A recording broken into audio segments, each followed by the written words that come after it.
जय गुरुजी संकट जी, मेरे यूट्यूब चैनल गुरुजी 13 ब्लेसिंग पर आपका हार्दिक स्वागत है। जय गुरुजी, शुक्राना गुरुजी। आप सभी साथ संगत जी को जय गुरुजी। गुरुजी आप सभी पर मेहर बनाए रखें, सर्वदा भला सर्वदा भला। संगत जी मैं आशा करती हूँ कि आप सभी स्वस्थ और मस्त होंगे। संगत जी जैसे कि सुबह मॉर्निंग में मैं आपके साथ में एक मोटिवेशनल स्टोरी शेयर करती हूँ। आज उसी कड़ी को आगे बढ़ाते हुए आपके साथ जो मैं मोटिवेशनल स्टोरी शेयर कर रही हूँ वह है आरी की कीमत। कि किस तरीके से एक धनवान व्यक्ति को जब पता चलता है कि एक लोहार बड़ा ही ऑनेस्ट व्यक्ति है, ईमानदार व्यक्ति है, और किस तरीके से उसने मेरे कर्मचारी जो उसके घर पर बड़ा ही काम कर रहा था उसकी आरी टूट गई थी और उसको ठीक कर दिया था और उसको ये बोला था कि मैं अभी हाथ के हाथ नहीं करूँगा, जबकि बड़ाई जो था उसको ज़्यादा पैसे देने के लिए भी तैयार था, लेकिन लोहार ने साफ मना कर दिया कि मैं तुम्हारी आरी अभी ठीक नहीं करूँगा। मैं आराम से पूरे कंसंट्रेशन के साथ, पूरे ध्यान के साथ तुम्हारी आरी को ठीक करूँगा। नेक्स्ट डे अब जैसे बड़ाई को बोला जाता है वो अपनी आरी उस लोहार को के पास छोड़ कर आ जाता है। नेक्स्ट डे जब बड़ाई लोहार के पास जाता है, देखता है तो आरी तो उसने बिल्कुल नई बना दी थी और वह आरी जो पुरानी आरी थी उसको बिल्कुल नया कर दिया था और ऐसा बना दिया था कि अब वो पहले से भी बेटर उससे काम कर रहा था। ये बात जब सेठ को पता चली तो उसने क्या किया, उसने देखा कि मैं इसको बेवकूफ़ बनाता हूँ और इससे बहुत सारी आरियाँ बनवाता हूँ और अपने बेनिफिट के लिए उसको आगे सप्लाई कर देता हूँ, बेच देता हूँ। अब क्या हुआ संगत जी, क्या नहीं हुआ वो सुनने के लिए मेरे साथ अंत तक ज़रूर जुड़े रहिए। जय गुरुजी, शुक्राना गुरुजी। यहाँ लिखा है कि आरी की कीमत। एक बार की बात है, एक बड़ाई था। वह दूर किसी शहर में एक सेठ के यहाँ काम करने गया। एक दिन काम करते करते उसकी आरी टूट गई। बिना आरी के वह काम नहीं कर सकता था और वापस अपने गांव लौटना भी मुश्किल था। इसलिए वह शहर से सटे एक गांव में पहुंचा। इधर उधर घूमने पर उसे लोहार का पता चल गया। वह लोहार के पास गया और बोला, भाई मेरी आरी टूट गई है, तुम मेरे लिए एक अच्छी सी आरी बना दो। लोहार बोला, बना तो दूंगा, पर इसमें समय ज़्यादा लगेगा। तुम कल इसी वक्त आकर मुझसे आरी ले सकते हो। बड़ई को तो जल्दी से जल्दी काम निपटाना था। उसने कहा, भाई कुछ पैसे अधिक ले लो, पर मुझे अभी आरी बनाकर दे दो। लोहार बोला, बात पैसे की नहीं है भाई, अगर मैं इतनी जल्दीबाजी में औजार बनाऊंगा तो मुझे कुछ उससे संतुष्टि नहीं होगी। मैं औजार बनाने में कभी भी अपनी तरफ से कोई कमी नहीं रखता। वह उसने ऐसी बात बोल दी। बड़ा ही तैयार हो गया और अगले दिन आकर अपनी आरी ले गया।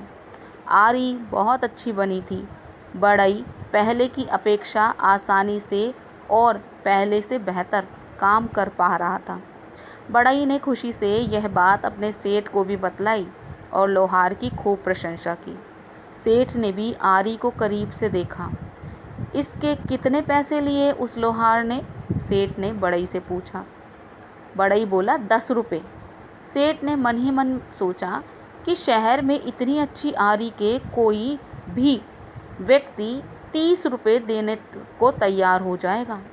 क्यों ना उस लोहार से ऐसी दर्जनों आरियां बनवाकर शहर में बेचा जाए। अगले दिन सेठ लोहार के पास पहुंचा और बोला, मैं तुमसे ढेर सारी आरियां बनवाऊंगा और हर आरी के 10 रुपये दूंगा, लेकिन मेरी एक शर्त है, आज के बाद तुम सिर्फ मेरे लिए काम करोगे, किसी और को आरी बनाकर नहीं बेचोगे। बड़ई की बात सुनकर लोहार बोला, मैं आपकी शर्त नहीं मान सकता। सेठ ने सोचा कि लोहार को और अधिक पैसे देने का लालच बढ़ाना चाहिए। वह बोला, ठीक है, मैं तुम्हें हर आरी के अब 15 रुपये देने को तैयार हूँ। अब तो मेरी शर्त मंजूर है? लोहार ने कहा, नहीं, मैं अभी भी आपकी शर्त नहीं मान सकता। मैं अपनी मेहनत का मूल्य खुद निर्धारित करूँगा। मैं आपके लिए काम करना नहीं कर सकता। मैं इस दाम से संतुष्ट नहीं हूँ, इससे ज़्यादा दाम मुझे चाहिए भी नहीं।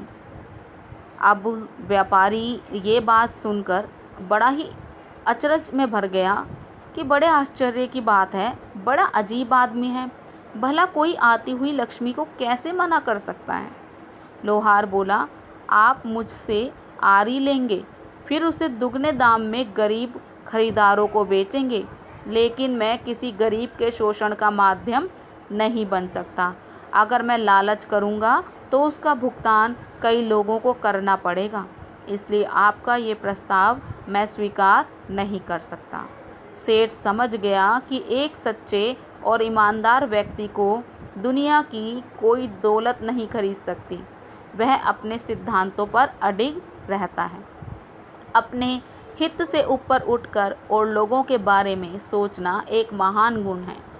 लोहार चाहता तो आसानी से अच्छे पैसे कमा सकता था, पर वह जानता था कि उसका जरा सा लालच बहुत से ज़रूरतमंद लोगों के लिए नुकसानदायक साबित होगा, और वह सेठ के लालच में नहीं पड़ना चाहता था।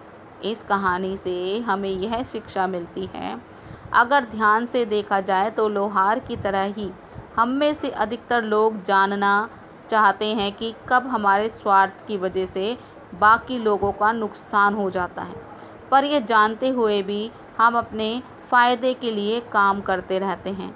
हमें इस बर्ताव को बदलना होगा। बाकी लोग क्या करते हैं इसकी परवाह किए बिना हमें खुद ये निर्णय लेना होगा कि हम अपने फ़ायदे के लिए ऐसा कोई काम ना करें जिससे औरों को तकलीफ़ पहुंचती हो। बहुत ही प्यारी कहानी थी संगत जी, और इस कहानी से हमें यही संदेश मिलता है कि कभी भी अपने फ़ायदे के लिए किसी का नुकसान नहीं करना चाहिए। अगर आप किसी का फ़ायदा नहीं कर सकते तो किसी का नुकसान करने का भी आपको कोई अधिकार नहीं है। और आज मैं अपनी वाणी को यही विराम दूंगी। जय गुरु जी, शुक्राना गुरु जी, जय जय गुरु जी।